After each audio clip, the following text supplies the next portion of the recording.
What is up, everybody, and welcome back to another episode of Exit Light. My name is Jackson Tate. I'm here with Collin, and we're getting a little bit creative this time around. Zach Ellis, Zach DeGrowie, they're once again just in the hellfire of college, dealing with senior level engineering stuff. We'll call it that. A little bit busy.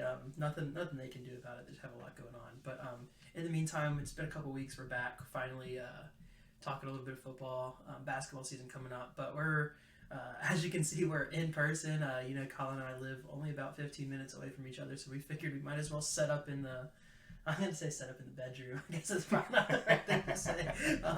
But we figured we'd set up a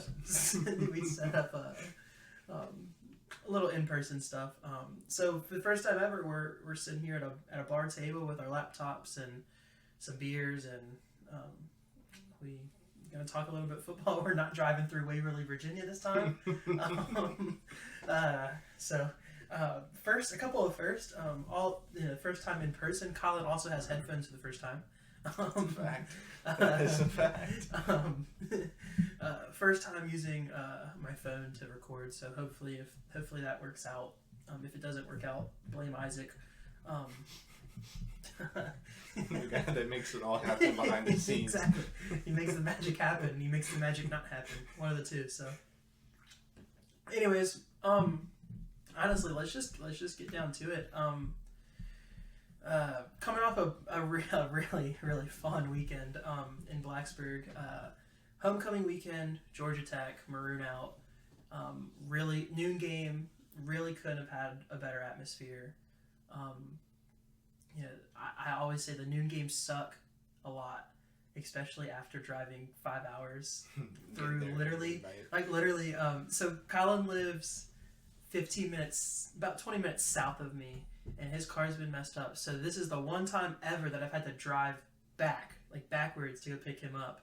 And by the time Collin got off of work, got home, and was ready, and I picked him up, it was dark. It was literally dark by the time we left your house. Like 6:30. Yeah, I guess we drove back to my house because I forgot to grab my extension cord, but it was dark by the time we left that. And if you think a 5-hour drive is a lot, do it entirely at nighttime in a car that rides below the headlights. So that wasn't too bad this time. No, we. I guess I forgot we were in my mom's car. I speak from the passenger seat. Yeah, but yeah.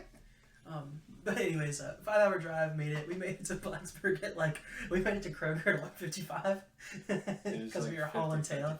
We didn't stop after Prince George just because we were trying to make it to Kroger. But nonetheless, it was a long trip, but a fun weekend for a noon game. Even in the morning, we got up to our tailgate spots 6 in the morning to set up, and it was 55 and nice. It was never cold. It was a little bit toasty at the game. It was. There were some moments where it got hot. But that's only because we wore too much. We were prepared for 6 a.m., not for noon. Thinking it was going to be the chilly fall. It says it's 65, but it's going to be colder than that, but it wasn't. It was hot. It felt like it was 75. Yeah, it was nice. But it was. I wouldn't say it was sunny the entire time, but it was. The sun came out at bits and pieces, and when the clouds were there, it was beautiful. Mm-hmm. Lane was packed. I honestly, I will always say I prefer orange just because it pops. Yeah. But it always, maroon feels like homecoming every time just because of, I don't know how to explain it. It's just, when you see that color in the stands, it feels like fall, I guess. But nonetheless, Virginia Tech pulls out a win. Great day. We tailgated before, we tailgated after. We basically drank from 6 a.m. to 2 a.m., which objectively it was a long day. And then waking up at 8 the next morning, it's not very fun. But it was a long day. Long day, long night. Man, we just talked a little bit about the first time recording in person. Collin has his first headphones. A couple other first 3-game win streak for Virginia Tech since 2019, since they beat Wake Forest, Georgia Tech, and Pittsburgh in the monsoon game at the end of 2019. We're not going to talk about how that season ended. And then first time beating Georgia Tech at home since 2012, which, Jesus, that's the Logan Thomas days. So I'm glad those things are long gone. Don't have to have those held over our heads anymore. What did you think? I mean, thoughts on the game, thoughts on the weekend? Well, when we were driving up, I was just antsy. I was antsy to get back. It had been, the last game I went to was Marshall, which was mid to late September, and I had watched Boston College on TV because I had to work. I wasn't able to take off, and they played literally the entire intro, like from Johnny to Let's Go to Sandman. I had it. I was driving while I was on. I had it blaring, volume all the way up, just like I wish I was there. And then finally getting back there, and the game, it was good.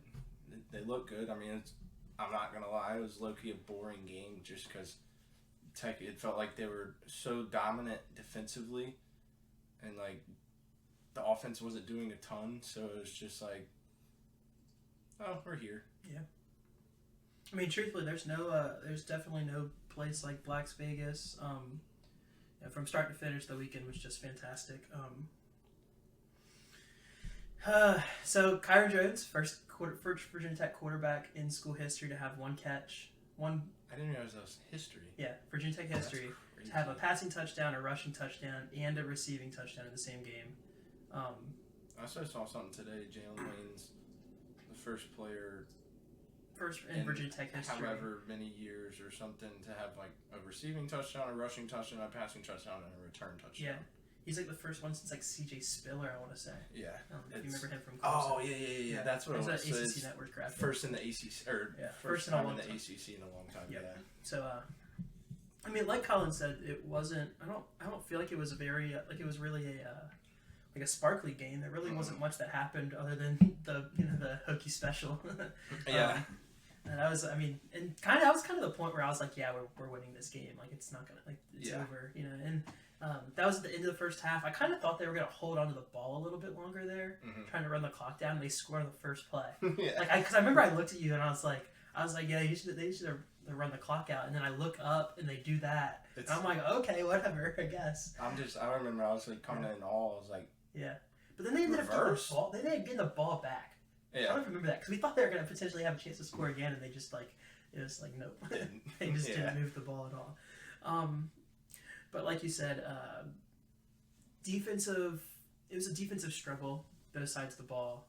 I mean, Georgia Tech has a pretty good defense. They've played good defense throughout the season, and they played well. I mean, they had more yards than us, and they beat us in possession. But Virginia Tech's defense just had an absolute. I mean, They were bits and pieces and moments where it was frustrating. They were giving up, but they made the plays when they needed to make the plays, and 5 for 19 on third down, 1 for 5 on fourth down, 2 interceptions, 2 sacks. It's really you can't really ask for more other than APR to have 10. So yeah, oh god, never mind. I guess that's favorable for Tech. Sorry, I'm trying to look up. I'm getting a little bit ahead here, looking at. Well, stats if you Syracuse potentially. If you look, I wrote it all down. So. What was it? Oh. Well, that's some shit. Well. Anyways, I was just gonna say. Defensively, what stood out for you defensively, other than the fact that they just played solid? I mean, anybody in particular? I wouldn't necessarily say there was a standout this week. I think it was just a really good group effort. Third down defense was finally good, and the secondary played well. Mansour had a good game. Played pretty good. Yeah. I realized I was thinking about it as we were talking. He gets put in probably the worst spots defensively too. Yeah. He's in the position where people aren't going to throw against Dorian because Dorian is Dorian, and they basically you see these teams just scheme against Mansour because they know they can pick on him a little bit more, which isn't. I mean, he's not. I don't want to say he's not as good as Dorian. He's just the way that they scheme him up. I mean, respectfully, I would say he's not, but that's just because Dorian's that he's good. But it's like we were talking about it. Like there were a couple times where Mansour was the first person there to make the tackle, but that's just because the linebacker didn't get over in time, and they gapped him in the zone. And I mean, how many times did we see that where like it was like I think we're talking about Brumfield just didn't get over. Yeah. Or it was, they sent a linebacker, and the linebacker that was supposed to be covering the flat just didn't get over to shut off the route, and then of course he runs the little wheel up, and Mansour's the one that has to cover it late. But other than that, I mean, Mansour had a good game. Like they locked him down defensively. I mean, the yards will not show that Georgia Tech got shut down all game, but it's mostly just because Tech held them for, they let them have their drives to the 35-yard line and then shut them down when they get to that point. And I mean, they're 1 for 5 on 4th down and 5 for 19 on 3rd. So, I mean, 19 third downs. Think about that. I mean, that really crazy. Tells that says long drives, but they're not finishing. Yeah, it's basically that. So, you said Mansour had a good game. There's a couple people that I want to talk about. Kelly Lawson had a pick. Yeah, that was. Honestly, I felt like it shut all of Georgia Tech's momentum off. Like it was. I mean, if the tap was still dripping for them, it shut it off. Yeah, completely. that was full momentum in Virginia Tech's. Yeah. And that was a moment where I don't even remember what happened because it felt like that game was just so lackluster in terms of memorable moments. But Georgia Tech had a chance to potentially. Tie the game at 14? Because I don't think we scored on that drive. I think we scored on the drive, a drive right after that when Jalen had the punt return to make it 21-6. Yep. But cause I don't think we scored on Kelly's drive, but I think there was Georgia Tech got a stop late, and they were pushing, thinking they were potentially going to tie it with a touchdown and 2-point conversion to make it tied at 14. And Kelly had that pick on the second or third play of the drive. Yeah. First play of the drive was a pretty big hitter because I'm pretty sure it was down. They were down at the 10. They had a 25-yard gain, and then the very next play, Kelly has a pick, and I'm just that's game. Yeah. The other one, Dante Lovett. I don't know if you remember that punt. Peter Moore. I mean, Tech punted from their own territory. It was a pretty long kick, and it looked like Peter kind of outkicked his coverage, and that's not really necessarily a bad thing all the time, but. Their returner had room to run, and Dante shot the gap, and Shoelace tackled him for a loss. He ran backwards to try to get the corner, and Dante got him, and that he tried to reverse the field. And that really, I mean, that could have been a big gain for them, big run for them, a big return for them, and Dante shut it off, and then I think that was the drive that they ended up kicking to Jalen because I think that happened right at the. Actually, I don't think I'm correct on that, but. It's all in there's 3 or 4 drives straight where they had big plays or big runs because Bayshore had a long run, Jalen had a return and a pick, and then Kelly's pick, and that all happened really close to each other. So anyways, a couple of standouts. It was all kind of closer to the end of the third. Virginia Tech allows 1 sack on the day. Yeah, that's pretty good. First play of the game. Guess who? It's funny is so I was sitting here, we were at the tailgate, and I was thinking to myself, I was like, how do we win the game? It's we just need to have an offensive line to be able to run the ball. First play of the game, I'm like, oh look, Parker Clement. I was wondering if he was going to start, and I was because there have been bits and pieces where he hasn't been playing. Yeah. Plays bits and pieces and like tiny plays here and there. So I watched him try it out. And I was like, oh, I'm going to watch him and see if he blocks his guy. He didn't. And I was and because I was watching Parker Clemens, I didn't see the ball get knocked out, but I saw him scramble for it, and then I saw it pop out, saw Kyron recover, and I was like, we're screwed. And thank God we didn't. We only gave up 1 sack, and that's despite Xavier Chaplin getting hurt 5 times. So yeah, Bayshore gets hurt about 2 minutes left in the game. You can argue that maybe he shouldn't have been playing at that point, but at the same time, theoretically that game's not over. Though. Yeah, I mean, all it takes is for a third string running back to fumble. Yeah, you turn it over. Kick. They score, onside kick, they're right back in it. And you've seen that crap happen. So Yeah. Yep. And you've seen Georgia Tech come back from random deficits like Miami last year. So, the good news is Coach Pry and Jalen. I don't know if you saw Jalen's interview. Jalen called Bayshore a drama queen. That's hilarious. But basically, Pry said he expects Bayshore to play on Saturday against Syracuse. Also says Xavier Chaplin expects Xavier to play, which Xavier looked more hurt than Bayshore because Xavier's hitting the ground pissed. So that's who they No, they didn't cart anybody off. No, didn't they bring the cart on, but then they didn't cart them off? Or am I tripping? I might be getting that confused with another game I was watching on TV. I think he might be tripping a little bit because it looked like it was his arm or shoulder the first time, and then he was like limping off, but he got up like a lot stronger than I thought he was after punching the ground. Like I thought he was done for the year. Yeah, the way he was punching, because that typically means they know it hurt. They got rolled up on, rolled into. Yeah, you see that a lot. But so far so good. Good news. Heading into Syracuse, and now you can scroll the page a little bit. And, I do want to say real quick, shout out APR, got the jersey signed. Yeah, we top 5 P-Town. He going to the league, and it's authenticated because it's in that video. Mm-hmm. So you don't have to ever recap video, baby. Yeah. And if you because truthfully, you might need that authentication because that there's no hyphen. The signature's really long. Oh, the signature. Yeah. It's and down. No it's down like it's all the way down to 2. Yeah, it's like yeah. I guess Indian River doesn't teach signatures, but cursive. But you went to Indian River. Everything says Norcom. I thought he was Indian River too. Maybe he played at Indian River beforehand or something, but I don't know. I was basically just trying to make a joke on my city, but wait, where do I work? He works in the school system. No, I don't. I dropped my tap. That sucks. I've been flipping that cap in my fingers the entire time, and I dropped it. So, all right, look at the Syracuse, a freaking house of horrors at the Carrier Dome. Virginia Tech has not won at the Carrier Dome since 2000, when Michael Vick was the quarterback.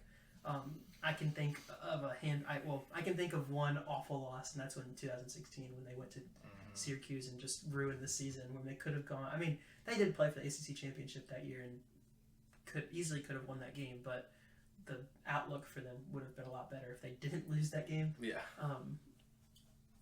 2016 Fuente, what are you gonna do? Anyway, Syracuse 5-2 overall, 2-2 in the ACC, coming off a shellacking against Pittsburgh, 41-13. Didn't need that. What? Pitt win. Yeah, well, Pittsburgh ruined my night on Thursday. I was trying to clean up and get ready to go to Tech on Friday, and I was just watching games on that TV, and I was just like, please, Syracuse, exist for me. I had a good time that night. No, they didn't. Even more maybe surprising than the 41-13 loss by Syracuse is Kyle McCord, 35 for 64. 64 attempts. Which I guess 300 yards. Yeah, he threw for 321 yards, which I guess that's 40 completions. He just had 5 to the wrong team. Yeah, I was gonna say it. I guess 5 picks is proportional when you have 64 attempts. Yeah. So and he had 3 touchdowns. He had 3 touchdowns to the wrong team. So Kyle McCord. If he doesn't throw the 3 pick sixes, it's a 7-point game. It's a really fair point. It's 8 point. Wait, that's not true. There it is. There it is. There's that Chesapeake Public Schools math. Agree. Word to Hawks. Yeah, I mean, I don't know what else to say about Kyle McCord. It was not a great game by him. And it's kind of frustrating because, of course, he has that game not against us. Yeah. And so he'll probably...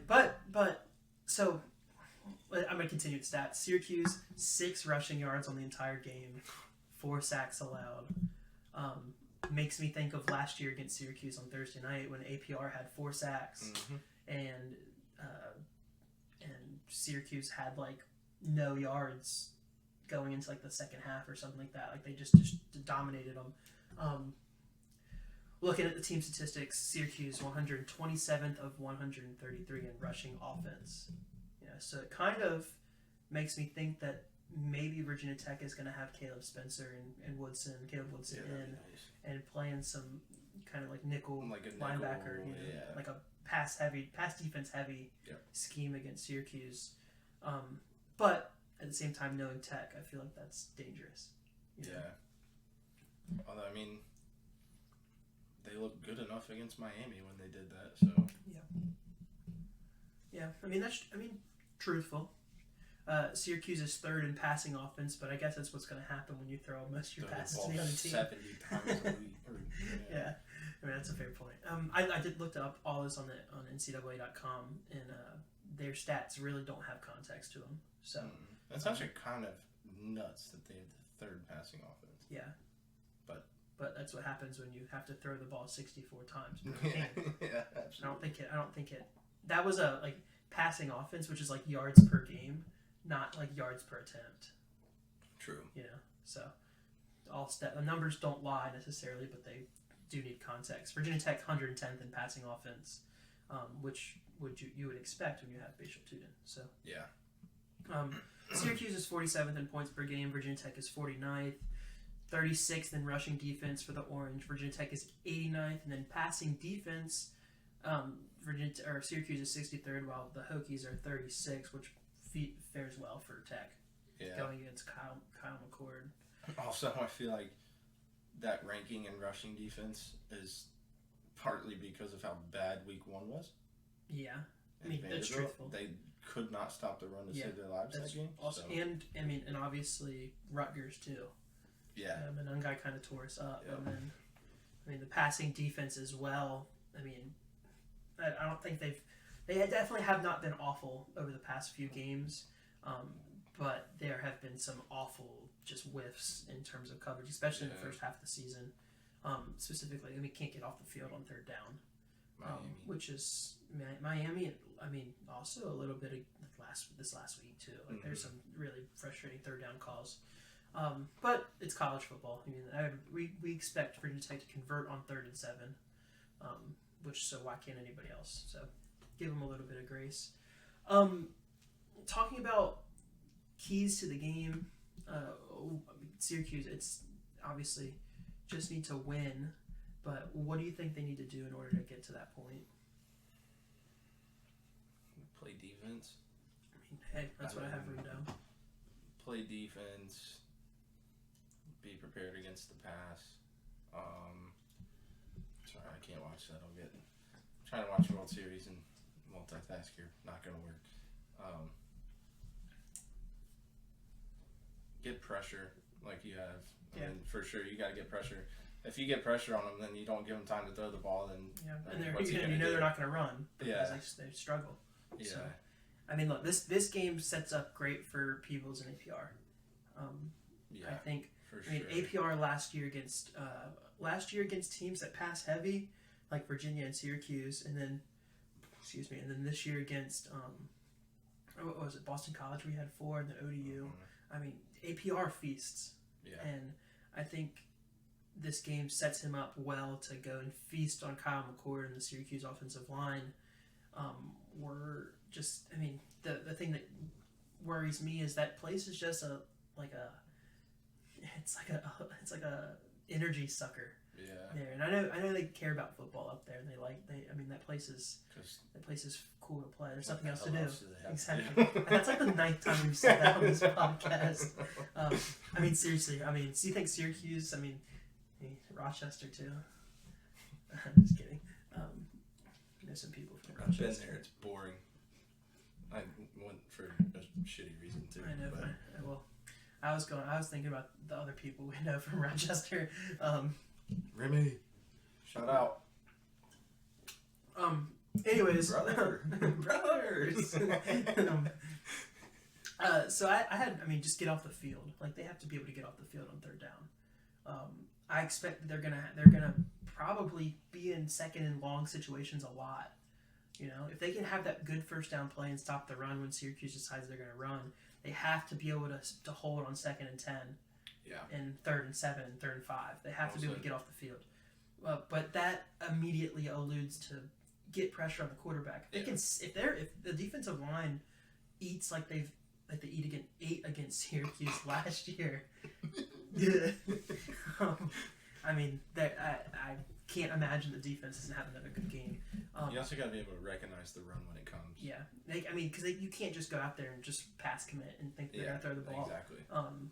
So that Chris Marv has to call a good game, and he called a good game last year against Syracuse, and this is really the game last year where it really started to turn around and they started to get their momentum. And this year around, this time around, we have the momentum already. Yeah. They've won 3 straight. We're controlling our own destiny in terms of the ACC. So let's just go ahead. Essentially, need some help, but offensive. Basically. If they keep winning, the percentage is really high for them to make it. Yeah. Anyways, offensively, they have to stay ahead of the damn chains. Yeah. You saw it first drive of the game last week where they fumble on first down and recover, but it's 2nd and 17. Yeah. And they're not going to get that. And then they run the ball on 2nd and 17, which I understand Bayshall's, Bayshall Tootin, but they have to. It was like a draw. It was like a draw, which sometimes they get it, but they have to be able to get. They need to. I don't want to say it because they need to live on that reverse and continue to use that in the right spots and to mix that up. And those outside runs away from the right side. Please let that motherfucker. Isaac, you're editing. Let that dude in number 70 block the edge and just be key blocks. Make him do some jumping jacks or something and say, "Hey, come this way," and then they just run to the left. So you gotta stay ahead of the chains. And then I said be aggressive but smart. I don't mean put Colin Schleien at wide receiver and run reverses. I mean run your reverses to Jalen Lane or Tootin or the flea flicker that you saw to Gosnell. Yeah. Have these plays where there's wrinkles or the pass, the running back or Jay Lane throwing the ball to Kyron. Run those plays and be smart and have that sort of aggression and be different. Don't just be one dimensional. But please don't have Colin Schlee in the game at all. Please. Please don't run the ball to the right side. That's not smart either.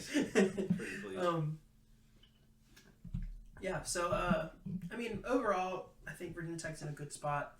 The only thing that scares me, like I said earlier, is that Virginia Tech has not won in Syracuse in a long ass time. I don't, just that place scares me. But on the bright side, we get to go to Blacksburg and watch it on TV, so you don't have to watch it on our phones this time. So very true. Actually, I might need to bring my antenna because it's on the CW, which is dumb. Boo. Yeah, which is really stupid. But I guess YouTube TV is on up there, so it's not that big of a deal. But nonetheless,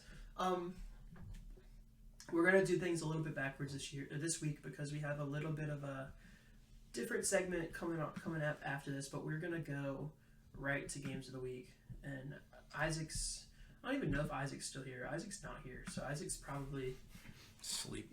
He's probably watching the Caps right now, which I don't blame him. The Caps are doing fine. But I'm gonna do games of the week, and we'll go back and forth. You'll go first. Caps are losers. Are they losing? I don't know. Hopefully. That's not nice. Alright, we're gonna start off hot and heavy. Big noon kickoff, which I still don't understand why this game's not at night. It's just a letdown to college football in general. But it's terrible. Ohio State, Penn State. This game's at Penn State. It's at Penn State. Yeah. All the ones on the right are home too. I did that right. So Happy Valley, Beaver Stadium. Not a whiteout. It's not their whiteout game. Which, can you imagine? You see that clip against Michigan when Michigan was good. Yeah, and they went nuts. Penn State. At night. Yeah, as I'm saying. It's so but stupid. now they play like Illinois, Minnesota, and Iowa. Yeah, it's so bad. Big noon kickoff is a crime against the college football world. That's what I want to say. I understand it's nice, it's cool and stuff, but that shit sucks. Typically Penn State, like the past few years, they've sucked in these games. Yep. But I feel like they've looked better this year. Like they've been scoring better, they've been moving the ball better. Ohio State has contrarily not looked as good. Like obviously they look good, but they went and lost to Oregon. Granted, that was Will Howard being a dummy. They struggled against Nebraska last week at home. I think Penn State pulls it out on just by no more than 3. Like, it's going to be a 1-score game. 3 points, I think, but I think Penn State's going to win. So, I don't think I agree with you. That's a sigh of relief based on the last couple times we've done this, where we've agreed with every pick. We picked the same exact teams. Yeah. Well, I agree with the first thing that you said, that Penn State seems to choke in these games. Maybe not choke, but it seems their colors come to light, and they're not good at it. Just. I just don't have trust in him. Yeah. And I think he's a good quarterback, but I just feel like Penn State culturally, with James Franklin, just can't win the big game. Yeah. I feel like they don't throw the ball enough. Yeah, they try to run it and they can't run it against. Yeah, it feels like they just always fall short. And I remember a couple years ago when we went to Tennessee for the Tennessee-Kentucky game, which ironically is the same weekend. Yeah. We watched that game like during the day. I remember how we watched like a half of it in that store because it was so hot outside. Yeah. And it's not good. No, I know.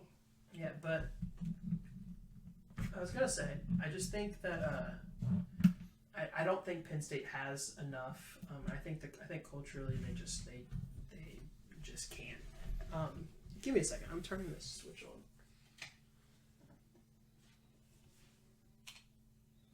Here it is. Sorry, I had my laptop plugged in. I've been Wasn't charging. You know what's funny is I've been sitting here for like 3 hours before you got here, just like working on the notes and everything. Didn't know my laptop wasn't plugged in. Had it plugged in the entire time. Nonetheless, Penn State. I think Ohio State wins by like 10 points. No. Upsets Penn State. Or I guess it's not really an upset, but I just upset the Penn State crowd. I think basically this game locks Ohio State in the playoffs if they win. So, and they're not going to lose to Michigan this year because Michigan sucks. So, next one. Michigan. Speaking of Michigan, this will probably agree on. Probably go pretty fast. Oregon at Michigan at the Big House. It's number 1 Oregon. First time Oregon's been number 1 in a pretty long time, I want to say. Since Mariota, probably. I don't even know if they were number 1 back then, were they? Because wasn't Florida State? Or I guess they were 2 and 3 with Mariota and Winston. Sure. That was 1. Yeah, because Ohio State was the 4 that year because they beat Alabama. True. With Zeke. Well, then other than that, I couldn't tell you. Anyways, Oregon visiting Michigan. The only reason this is on here is because it's at the Big House, but it's Oregon by 40. It's not going to matter. Oregon's going to smoke them. Oregon's really good. They started the year off horribly. Granted, they didn't lose, but I think they all it took was for them. Against Boise State. Yeah, they struggled against Boise State. There was something like Idaho or something. But it's funny. Yeah, it was Idaho. But they only beat by like 10. Yeah. But it took them playing their in-state rival to kick it off. They beat them like 49-14 or something, and they've just been smoking teams ever since. Beat Ohio State at home. Big win. Yeah. Yeah, I agree with you. I think Oregon's going to win handily. I'm not sure if it's going to be quite 40 because Michigan has a pretty good defense, but Michigan doesn't have it offensively. We're just going to move right along. Going into the ACC, Louisville at Clemson, number 11 Clemson. Clemson currently sitting undefeated at the top of the ACC with Miami. So, what do you think? I guess they're not undefeated. They lost to Georgia, but undefeated in the conference. The ACC, so Clemson. Yeah. Louisville. I picked Louisville last time we did this. They let me down. Who was that? SMU they played. And they just don't look good. They struggled against UVA. Clemson. I think Clemson wins by 14 at least. They should have lost last week too. I don't know who they lost to, but yeah, they lose to Boston. They beat. It was Boston College. They were down like they won 17-14 or something, 20-17 or something like that. I think it was more than that, but they were down. Like they were down like 14. Yeah, and they came back and won late. I think Clemson's gonna win. I wouldn't be upset if Clemson lost, just because it helps us. Yeah, seeding. But I'd also be pissed because if Clemson loses, we're gonna play at noon on next Saturday. Yeah, so. I'm not really sure I want to play at noon. I get off at 11 o'clock next Friday night, so I don't need that. As much as I enjoyed the last noon game in I don't think that one would be as Las fun. Vegas. I don't think I'm not necessarily sure that this one will be as fun. So, staying in the ACC, but this one's by far the most important game on this slate in terms of us. Other than us, Pittsburgh at SMU, both undefeated in conference, both teams ahead of Virginia Tech right now. I know who we want to win. I know who we need to win. But who do you think is going to win? I don't know. I want them to both lose. I want the Power to go out and they both have to forfeit. Yeah. I hope they have a fight. Yeah, they both have double forfeit. They just cancel the game and they lose. They both suspended for the rest of the season. Eat shit, Pitt. Let me start by saying that. Granted, we're drinking icy light. Pittsburgh Steelers. Yeah, it's Steeler beer. Oh yeah, I forgot about that. I'm gonna go back to this thing from our preseason episode. I don't know jack diddly squat about these two teams. I haven't watched them at all. I don't know. SMU, just because it's at home, they're playing good football, I guess. Those people haven't seen good football down there. They're in Dallas. You got to deal with the Cowboys, TCU. Yeah, they got to deal with shitty football down there. They finally got a good team, so they're gonna be loud. Yeah. So here's the thing: is as a Virginia Tech fan, I know the things that I want to happen never do happen. Yeah. So I'm sure SMU's gonna win this game because we need Pittsburgh to win it. Mm-hmm. Because we don't play SMU and Pittsburgh plays Clemson next week or the week after. Yeah. So we need Pittsburgh to win, and we need Pittsburgh to win this game and then lose to Clemson. Yeah. But we have to beat Clemson. You got to beat Clemson. So it could not matter. Yeah. But let's hope it does. SMU barely beat Duke last week. Duke basically played themselves out of commission. Duke tried to go for the win. Duke went for the win, didn't get it, and they lost. I guess I did know that. I knew a diddly with that being said, though, dude, Pittsburgh's playing good football, and I don't think Syracuse is as bad as 41-13. Syracuse has played good football this year, good enough football this year. So I think SMU wins this game just because why wouldn't they do it just to spite Virginia Tech? Yeah. But in terms of like football and like what's going to happen on the gridiron, I think Pittsburgh's the better team. So if I were to just basically what's going to happen is I'm going to toss a coin up Saturday morning and just say screw it and see what happens. So, but SMU is my pick just because why not? Why else? So Texas A&M, South Carolina. I was kind of debating on putting this one on it, whether or not to put this on it or not. And you mentioned that South Carolina is only an underdog by 3 against Texas A&M. Texas A&M just had a big win against LSU. What do you think about this one? Go Cox. I just want to say that. I think so. South Carolina played Bama well. They played ODU well too. No, ODU played them well. A&M's been playing good ball this year. With the exception of week 1 they lost to Notre Dame. It's like 2. Ever since then they played good. Beating the piss out of everybody basically. Yeah. Smoked Missouri. Absolutely whooped them. And then you got LSU last week. Yeah, so. Then they went into the half down 17-7, and then outscored them 31-6 in the second half. I think A&M wins by double digits, lower double, like right around 10, maybe 13, if not more. Like I think A&M's just going to go in and control it.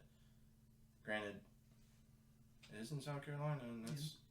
And you've seen South Carolina play well at home recently, so you just don't know what South Carolina team's going to show up. Are they going to have the guys that are trying to gun down people on the ground? Are you going to have the Rocket Sanders that's nuts, or are you going to have not good Rocket?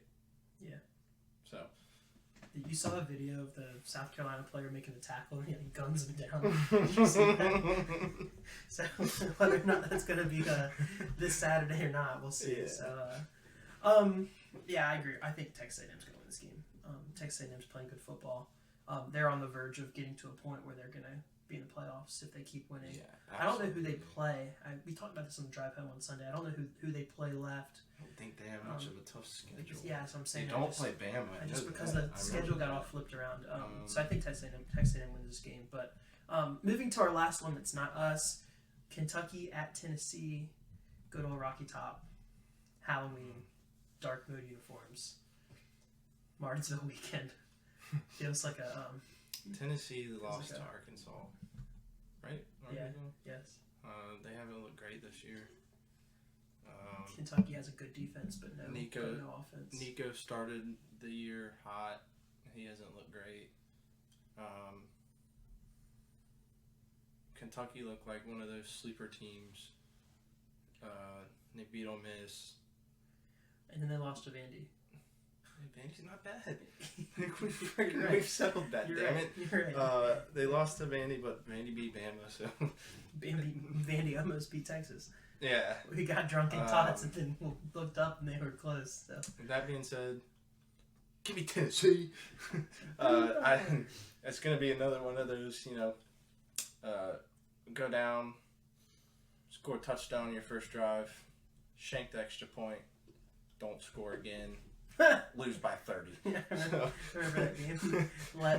He's gonna let Jalen Hyatt score a long touchdown the fourth play of the game. Yeah. Right in front of two Virginia Tech fans that came down for the weekend.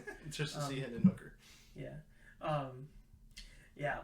So the first game I said that I'm glad that we were picking opposite teams. We haven't done that since. But in the wise words of Pat McAfee, it's like the Michael Scott, Wayne Gretzky thing. In the wise words of Pat McAfee and Zach DeGraulia, Boomer Sooner. Texas sucks. Tennessee suck. Not today. Tennessee's gonna beat Kentucky. Give me Rocky Top. Zach DeGraulia's probably getting excited hearing that. So yeah. I missed it. Okay, we're gonna move this on along because we got some more stuff to talk about in a second. Quick preview.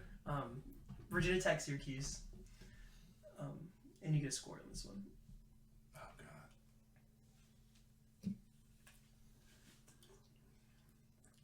Virginia Tech's gonna win 2-0. APR forces a safety on the last play of the game, and they win. This is gonna be one of those just heart attack weeks. I feel like. Tech knows what they need to do, but can they go do it? Yep. We'll see. I feel like it's going to be like a 3 to 4 point win, just like not necessarily like a shootout, but like a game that feels like a shootout, but it's kind of low. Yeah. Like a 23-20, 24-20 Tech win, I feel like. Yep. Just something close that shouldn't be close, but they're like, oh, those two dudes are watching. I need to give them a heart attack. Yep. So. Well, here's the thing. So far, with the exception of Vanderbilt, Tech has played pretty well on the road this year. Yeah. They played well against Miami. They played ODU. well against ODU. They played really well against Stanford. Yeah. In that place when there's really, there's not a lot of fans there. We know Syracuse has that type of fans that they're rabid in a sense, but coming off a 41-13 loss, how's that going to be? Are they going to be excited, or are they going to be kind of turning on their program? First-year head coach, not really sure where that's going. Virginia Tech has the doors wide open for them to make their mark in the ACC, to really just kind of take a stranglehold on their destiny at least. Yeah. I think APR is going to come out and feast again, Please. and they're going to control and shut down the Syracuse pass defense. And with that momentum, just like you've seen against Boston College, Syracuse last year, UVA last year, Boston College last year, when the defense is playing well, the offense plays better. And first half against Miami, Kyron's going to have his best game of the season. Virginia Tech's going to win 38-10, 38-17. It's going to be we picked the same team, but we're on different sides of the spectrum. I'm all for this team. It seems like they play better at night now. It seems like they get up for the big games as opposed to the last couple of years when the big games have happened. They just shit the bed. True. I think Pry is changing that culture, and I'm all for just getting out of these stupid ass streaks of not beating Georgia Tech, not winning 3 straight, losing at the Carrier Dome. It, we're winning. Hokies by 30. Damn right. Best time of the year, though. I mean, we talk about football. Football's football, and football's amazing. And there's no better place than Lane Stadium on a Saturday night or a Thursday night. But or Friday night. No, I hate this Friday. Well, we've had one. UNC 2021. For some reason, when I think Friday nights, weekend. For some reason, on Friday nights, I think about that Duke game where we got smoked. Great weekend. Yeah. I know, 42 41-10. Yeah, that was. They fumbled. They just kept fumbling, dude. But what I'm talking about is this Monday basketball season doubleheader. Virginia Tech women's basketball, men's basketball starting the same night. I was a member of the Castle Guard executive board, and this part of the year with football and basketball going on at the same time was always just the most exciting. Collin's basically a member of the Castle Guard by proxy, by guest. I started a court right. I can't do that. Wasn't allowed. I could. I'd be security on the court. It's true. That's video evidence. But men's basketball starting on November 4th. Me and Nate. Shout out Nate. Nate Doggy and Dog. Aaron. And there's a couple people on that. Aaron probably should not have been there either. He was on the board. Oh well. Anyways, men's basketball starting on Monday. The hype around Virginia Tech men's basketball has been basically non-existent this offseason, and that's mostly because every person left. They basically have they got 4 players of like their 15-person roster that stayed from last season, including Malijah Poteet, Big Pat, Brandon Rexsteiner, and Jaden Young. Other than that, it's a brand new class of freshmen and transfers, and that's basically it. And because of that, Virginia Tech was picked to finish 15th in the ACC. I don't know how much you've been paying attention to men's basketball. I'm not gonna lie. It's been tough because it's all the players that you've seen grown up. It's kind of been what I was always afraid of is, like for 4.5 years, basketball was such an important part of my life at school. Yeah. And I watched all these players recruit, become on the team, and grow for 4 years. So I saw Hunter start as a freshman or play as a freshman, Naheem and Keve and Storm and all these players that can't. I watched them come in and leave, and now it's like I wasn't around to see all these players transfer in or be recruited, and I'm not there to see them every night. I'm not at every game, so there's a little bit of a disconnect. But with that being said, we have some pretty high-profile transfers. Namely Jade Shutt, Duke's shooting guard. He's heralded almost as a Hunter Couture lookalike in a sense, where he's your sharpshooter from 3. I think based on what I'm seeing, he's going to start. He's going to come right in and start. He has to. And we lost Hyzier Mueller because he's a gambling addict and needs to call the number. But I don't know, dude. Toby the Wall. He's from VCU. I don't know if you've seen that. I'm excited to see what he's going to do. He said that boy put some people on some posters. He said Mike Young said he's one of the best athletes he's ever coached in his entire life. Yeah. So he has the highest vertical of anybody, and that's crazy. And we saw Justin Mutz play. Yeah. So. And Mutz can get up. So, and then Ben Burnham's center from Charleston will probably be the 6th man, first person to come off the bench behind Malijah. just excited to see how they gel.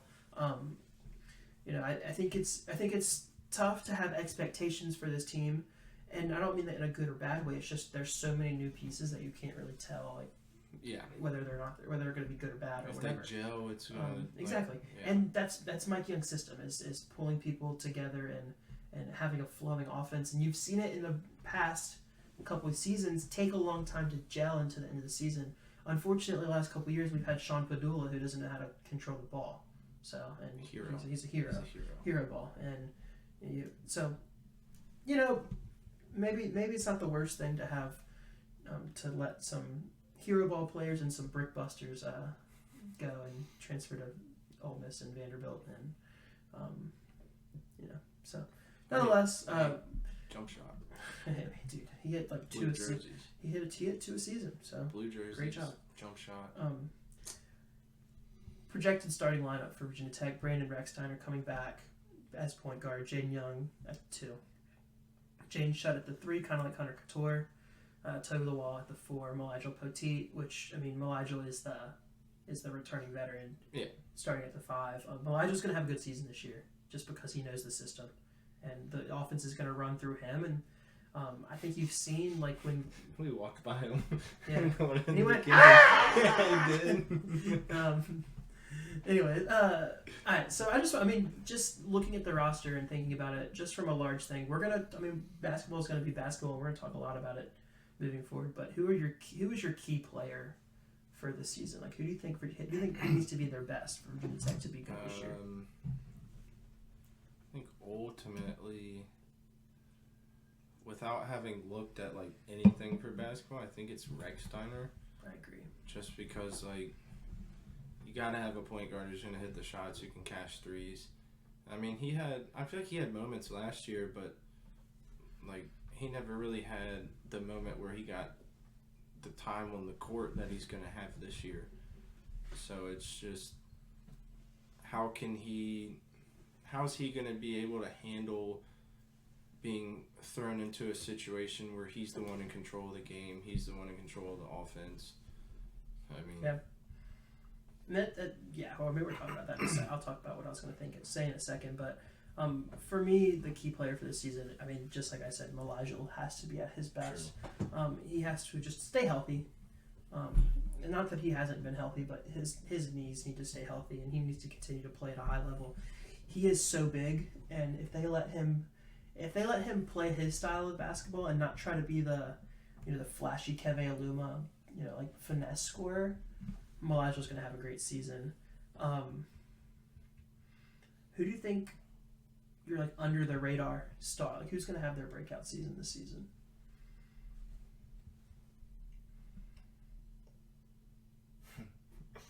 I don't know. Big Pat. Yeah, it's funny. I was gonna mention his name in a second. Big Pat, friend of the podcast. I want him to get his time. I want him to posterize some people.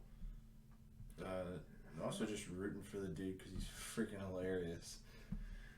Yeah, in case you guys didn't know, Big Pat plays college football with all of us in our little league, and he's he was awful. Now he's not awful. He will in football. Calm down. that's what, yeah, my bad. You said college football. That's what. I'm just kidding. But anyways, Big Pat. It's no secret that I think all of Hokie Nation wants to see him just play in general, but also just succeed because he's been a hype man on the bench. He's personable. He's basically, he's everything that people in Hokie Nation want to see. He's also the funniest person I've ever had on a Discord call in my life,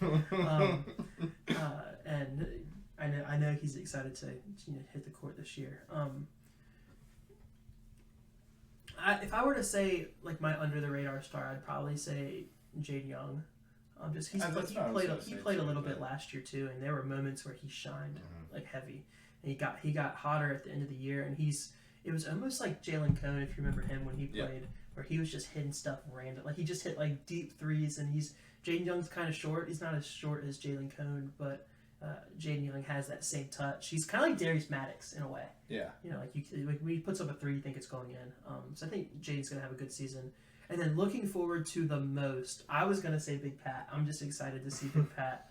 Are we talking about players or moments or what? You can say whatever you'd like, but I truly am excited to see Big Pat play. And Coach Young said he's going to play a big part this year. And it's always kind of like with Hunter. Hunter was one of the best players we've seen come through Virginia Tech, but because Hunter was so personable to the student section and to the fans, you couldn't help but like love him more than just a normal player. It's the same way with Pat. Pat loves Hokie Nation, and he's such a good person. And when Pat yams on the first person, oh my God, I might drive to Blacksburg tapping my head the entire way. I know for certain when we're at the USC Upstate game and the day before Clemson, and whenever we find our way to get to games, he'll come talk to us, and I'm excited to see Pat play a big role this year. And then, if you have games that you're thinking about, that's you. No, I was just thinking of like UVA finally on a Saturday game. Oh yeah. I'd say that's about it. Just get a game weekend for the first time in a while where we have men's and women's on the same weekend. Yeah. Liz Kitley nights on a Sunday. True. On Martin Luther King weekend. Isn't it? Yeah. It's Martin Luther King weekend. Yep. And Liz Kitley nights on a Sunday against Louisville, which is a big game. Yeah. And then the night before that is Wake Forest and men's. So a fun weekend potentially there. Like I said, Virginia Tech men's projected to finish 15th. Not the best, but that's mostly because of the lack of expectations. Right. They don't know what Tech's going to be. So that could go up, that could go down, but we're thinking that Mike Young is going to work his magic. And then just to wrap us up, we'll talk a little bit about women's basketball. Man, I don't know if you caught that moment at the game on Saturday, but when Coach Duffy did the let's go, the Hokie yell into the first. It just, every time you see her on the court or on the field or on TV or in Twitter, it seems like people already just love her so much. Yeah. A lot of that is because, the last couple seasons with Virginia Tech women's basketball has turned that town into something that loves women's basketball. You've seen it grow and people just fall in love with it. And Coach Duffy's inheriting that fan base. Like, she's inheriting a fan base that wants success and loves the program and loves the product, and she's already a fan favorite. Just like Coach Pry and truthfully Coach Young, she fits perfectly at Virginia Tech. She's a personable person. She cares about the tradition. She wants to get to know the school, the community, the students, the fans. I mean, for those of you that don't know, my sister is one of the vice presidents for the Castleguard Executive Board. Zach Ellis and Zach DeGrauer are both on the Castleguard Executive Board. James Hughes, who's been on here as a vice president. We are interconnected with the Castleguard, like, beyond belief.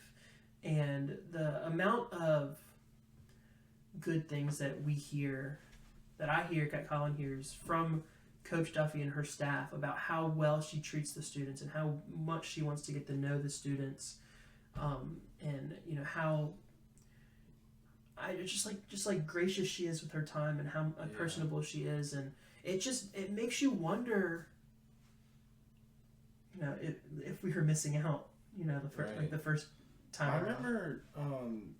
I remember like when she first came to Tech, like her first time ever coming and meeting the players. Mm-hmm. There was a video that came out of her just walking in and seeing them, and you could just like immediately tell that she loved it, and like she loved this place, or not this place, but you know what I mean. She loved Tech, and she immediately just started like treating the players like more than a player, just a person, like a person, right? Like, and I don't mean to speculate by anything that happened with Coach Brooks by any means, because I value Coach Brooks and what he brought to Virginia Tech and the memories and all of the fun stuff and all of that. It was awesome, but it's just like, it seems like the effort is just spectacular with Coach Duffy, and it kind of makes me sad not to be a part of it. Yeah. Because all the Castleguard people got to do media day. Did you see all those pictures? Yeah. And it's just like, if you want to build a relationship with your student body who objectively causes the biggest impact at women's games, you start with them, and she's doing an amazing job, and it makes me excited to see what's to come, and I think she's going to be a good coach. I think she's going to continue to recruit well and recruit at a high level, and she's going to take everything that she has at Marquette and move it into Blacksburg, and I think she's going to be, I think she belongs in the ACC as a Notre Dame alum and a former strong basketball player. I think she's going to be really good at Virginia Tech. Yeah. Virginia Tech return kind of the same situation where we lost a good amount of players. Granted, with Coach Brooks, it felt like we only played 7 players. And two of them graduated. Kayla King and Liz Catley obviously graduated. Georgia Amore followed Kenny to Kentucky. Claire Strack followed him to Kentucky. But the big loss was losing a lot of the recruits that were going to come in. Yeah. But oh well, because we got our own recruits. Matilda Eck, senior, returning. Carly Wenzel, Karis Baker, Samaya Suffren, all sophomores returning. Rose Mishaw returning. Mackenzie Nelson going to make her Hokie debut as a redshirt freshman. Those 6 are going to play big roles. They are all going to play. They are all going to play big minutes. They know Blacksburg. They are veterans to the team. And based on this, I don't know if you saw the scrimmage against Limestone, but they played a lot of minutes. They played well. Additions, you have Lainey White transferring from Utah as a guard. Maya Hazelton, Layla Wells, Kale Peterson, Ramaya White, all freshwoman. Yeah, so sounds weird. It does. It's not right. I can tell you that. So it's basically the same situation as the men's team. There's no expectations because it's all so new. Yeah. A lot of turnover from the previous regime. I'm going to say regime specifically. Previous dictatorship. And then we'll run through this really fast and then we'll wrap this up. But key players for you looking forward to this year. I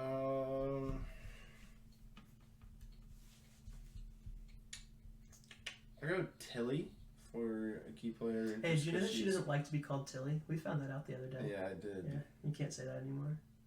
And it's also, isn't it Eek? It's Yek. Yeah, that's right. That's what she said. Yek. Yeah. Matilda Yek. Not Yuck.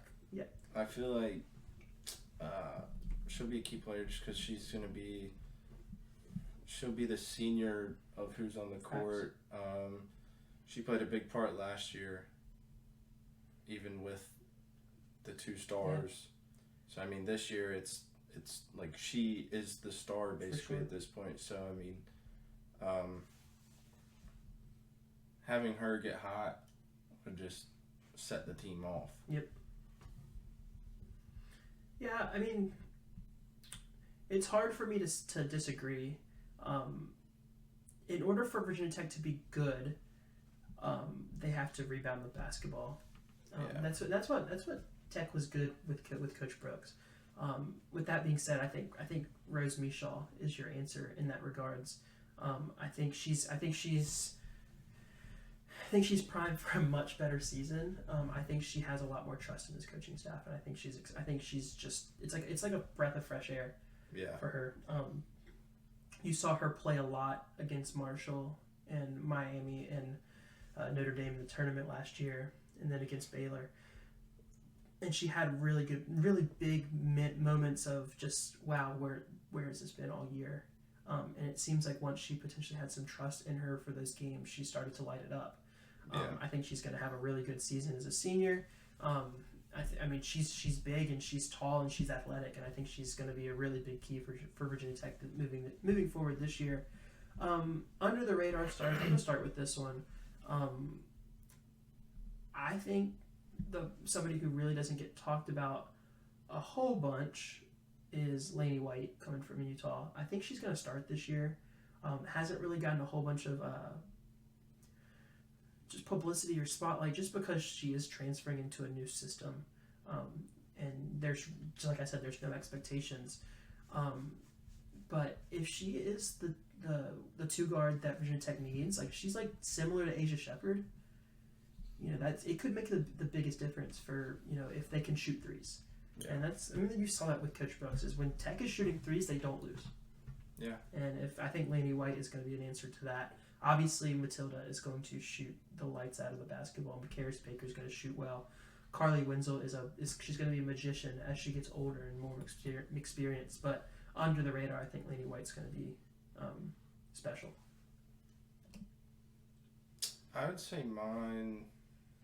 I'm going to save the one I want to say for looking forward to see. I'd say under the radar, just because she's young, she hasn't gotten a lot of love yet. But I would say Karis Baker, just because another one of those players similar to the Rex Steiner situation. Like she got time last year. She showed flashes, but she's just playing behind people that we're going to play a lot. This is the year where you're going to be on the court more than you're not. Well, it was interesting. I felt like Karis was too good to be under the radar for my pick. And I was going to say is I'm not saying I disagree with you at all, because I think she doesn't get talked about because in the graphics you see Matilda and Carly, and those are the girls that played a lot last year.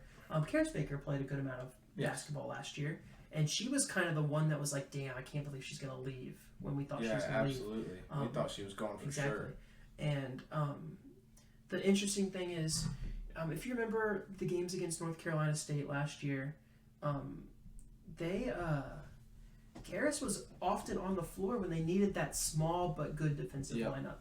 And obviously she could shoot the lights out of the basketball. She had 9 threes against Long Island or something like that. And I can't imagine she's not getting better, Yeah.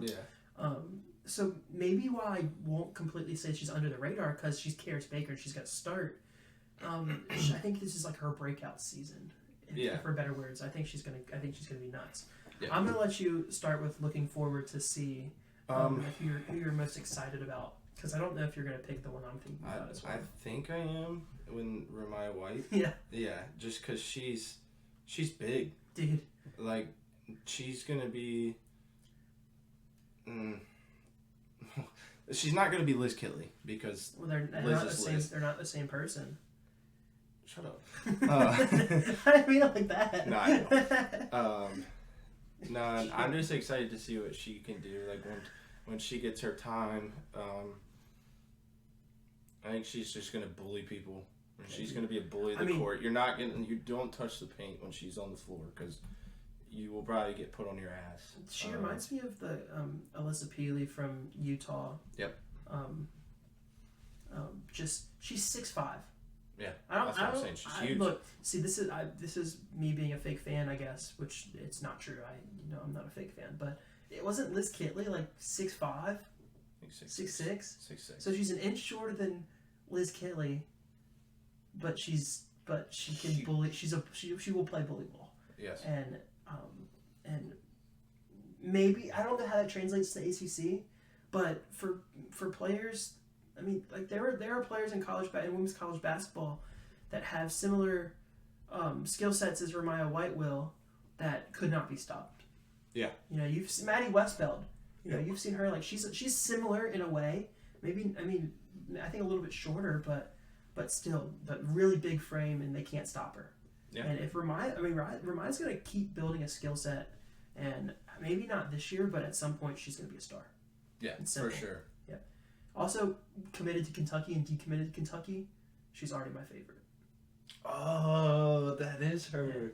Yeah, that's awesome. So, F you, Kenny. Since you picked my pick, I'm gonna obviously take Maya on this one. Yeah.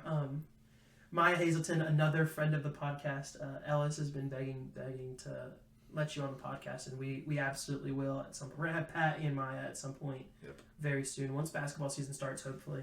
But nonetheless, Maya's huge. She's huge too, and she kind of has the Liz Kitley build as well. And I don't know 6'4". Still that's a mid-range 4 to 5.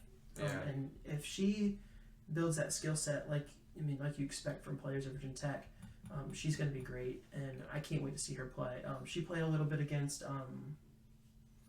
Limestone, and I've seen some clips in practice, and you always just see her running the floor. Yeah. And if you have a big if you have a tall player running the floor, and is agile and is skillful in that sense, what do you just do to stop it? Yep. Especially when you can just run to the paint and then kick it out to Karis Baker. Yeah. Or Tilly. Can't say that. Carly. Yeah. Yick. To me, it feels like Virginia Tech is going to have a better season than 12th. Once again, I agree. I understand. It's the lack of expectations and the lack of anything of substance to know what's going on. But for women's basketball, I mean, it's not going anywhere. For all the fans that think that it might not be the same, it might not be the same. But at some point, it will be better. It's going to get there. It will be better, and that we're gonna be a women's basketball heavy school. And I don't mean that to take away from football or for men's basketball or baseball or anything. Yeah. It's just people are going to stick with women's basketball, and they're going to love it in the winters, and it's going to be such a good thing. And Coach Duffy, I mean, she's already doing great things with Hokie Nation and the student body, and you're going to see a lot of improvement from week to week, game to game this year. And I would be remiss if I said that I wasn't looking forward to it. Yeah, it's absolutely. Gonna be fun. Big games coming up. We have, games at home against Notre Dame, against Stanford. Obviously, Liz Kitley gets her jersey retired this year. So while there might not be expectations for Virginia Tech, it's still going to be an exciting year full of, familiar faces, but new faces, and change is a good thing. And especially when, you would rather have somebody that wants to be in Blacksburg than somebody who maybe you don't know that. And I think with Coach Duffy and the staff and all the players she's shown so far. That's what I'm saying. We have something special building once again, and we already have the best fan base in college basketball right now. So absolutely. Castleguard's going to have a great season. They're going to have such a fun time, and they're going to play their part. And that Virginia Tech Castle Coliseum's going to be rocking, and they're going to be excited to see it. And I can't wait till they put that banner up to say that they made the tournament, because it's our banner. Mm-hmm. It's Tech's banner. Yeah. And they're going to continue that, and that's going to be such a cool thing. So that's going to about wrap us up. It's like 10:45 at night, and me and Collin both have to work in the morning. Baseball's on. And the World Series is on, and the Yankees are currently winning. So that game, not the series. No, that's not happening. But nonetheless, thank you guys for watching. They got Freddie out. Thank you guys for watching, and if you guys haven't, follow us on YouTube, or subscribe to us on YouTube, follow us on Instagram, Twitter, like, comment, subscribe, do all that stuff. You got it right that time. Go back and watch all the other videos. Subscribe. I feel like I keep saying this, but at some point we're gonna get the other boys back. Yeah, no. But they're just. Wait, what's the word I said? Introduced. Every time. I don't jot diddly squat about introduced. Thank you for letting us introduced you to our first in-person on-camera pod. Oh my god. There's that Chesapeake Public Schools education. Looking forward, obviously football, we're going to try to continue to go strong through football season, especially as it starts to wind down and gets in the big moments continue to happen, but obviously basketball as well. We like to talk a lot about basketball just because it gives us the opportunity to talk about multiple games at a time and gives us a little bit more substance to break down at a time. As we make trips to Blacksburg during the winter, I'll do my best to bring my mic and to the tripod so we can record in person, because this is fun. Absolutely. And it's fun to do it with everybody else. Don't hate on ZDG, don't hate on Ellis. I know they're kind of flaking right now, but it's not their faults. Hate on them. They'll definitely get back soon. They're both just it's senior year it's the hardest part of college, especially the first semester when you're trying to figure it out. But until then, we'll see you next time. That's and what thank you for Ellis's watching. room sounds like. What does that mean? Oh, it's pots of fans. Oh my god. That's gonna wrap us up, and we'll talk to you next time.